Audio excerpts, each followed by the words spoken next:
ভারতের বিভিন্ন রাজ্যে সম্প্রতি কাশ্মীরিদের বিরুদ্ধে সহিংসতা এবং হেনস্থার ঘটনা বেড়ে গেছে। গত কয়েকদিনে ভারতের নানা জায়গায় কাশ্মীরি মানুষদের হেনস্থা, মারধর, এমনকি হত্যার হুমকি দেওয়ারও খবর এসেছে। এই বৈরিতার সবচেয়ে বেশি শিকার হচ্ছে কাশ্মীরি ছাত্রছাত্রীরা। Walton Washing Machine. Simplifying life with hassle-free washing. এই ঘটনার প্রেক্ষাপটে ভারতের সমাজে মুসলমান ও কাশ্মীরি বিরোধী ঘৃণার পরিস্থিতি আরও জোরদার হয়েছে, যা দেশটির রাজনৈতিক ও সামাজিক অবস্থা সম্পর্কে প্রশ্ন তুলছে।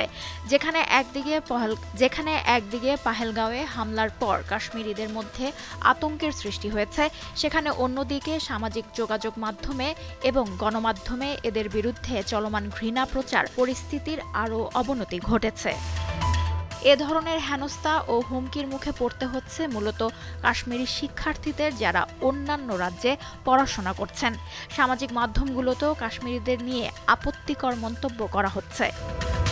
হেনস্থার ভয়ে অনেকেই গত কয়েকদিন ধরে ঘরবন্দি হয়ে রয়েছেন বলে বিবিসি বাংলাকে জানিয়েছে কাশ্মীরি ছাত্রদের একটি সর্বভারতীয় সংগঠন। একই সঙ্গে মুসলমান বিরোধী ঘৃণাও ছড়াচ্ছে সামাজিক ও গণমাধ্যমে। পেহেলগাঁওয়ে হামলার পর মুসলমানদের বিরুদ্ধে ঘৃণার প্রসার আরও বৃদ্ধি পেয়েছে। এই হামলার পর জানানো হয় যে হামলাকারীরা নিহতদের ধর্মীয় পরিচয় জানতে চেয়েছিল। এতে মুসলমানদের প্রতি বিদ্বেষ আরও প্রকট হয়ে উঠেছে। এছাড়া দেশের বিভিন্ন স্থানে পাকিস্তান বিরোধী ক্ষোভ ছড়িয়ে পড়ছে। নানা জায়গায় পাকিস্তানের পতাকা পোড়ানো হয়েছে। পশ্চিমবঙ্গের বিধানসভা চত্বরে বিজেপি নেতা শুভেন্দু অধিকারী নিজে ২৬টি পাকিস্তানি পতাকা পোড়ান। স্থানীয় পুলিশ জানায়, সারা দেশ থেকে কাশ্মীরি ছাত্রছাত্রীদের হেনস্থা ও হুমকির খবর এসেছে। দেরাদুন, চণ্ডীগড় ও প্রয়াগরাজ সহ নানা স্থানে মারধর, হুমকি এবং হয়রানির অন্তত ৮টি বড় ঘটনা ঘটেছে। এসব ঘটনার কথা প্রকাশ না করতে প্রশাসনিক চাপও রয়েছে।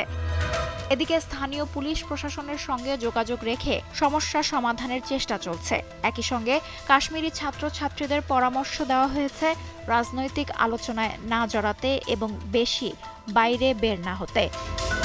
বিশ্লেষকরা বলছেন, সাধারণ কাশ্মীরিদের ওপর হামলা, পর্যটন শিল্পের ক্ষতি এবং ভারতের সমাজকে বিভক্ত করাই পড়শি দেশের মূল লক্ষ্য ছিল এবং এবার মুসলমানদের পাশাপাশি ধর্মনিরপেক্ষ মানুষদেরও আক্রমণের শিকার হতে দেখা যাচ্ছে।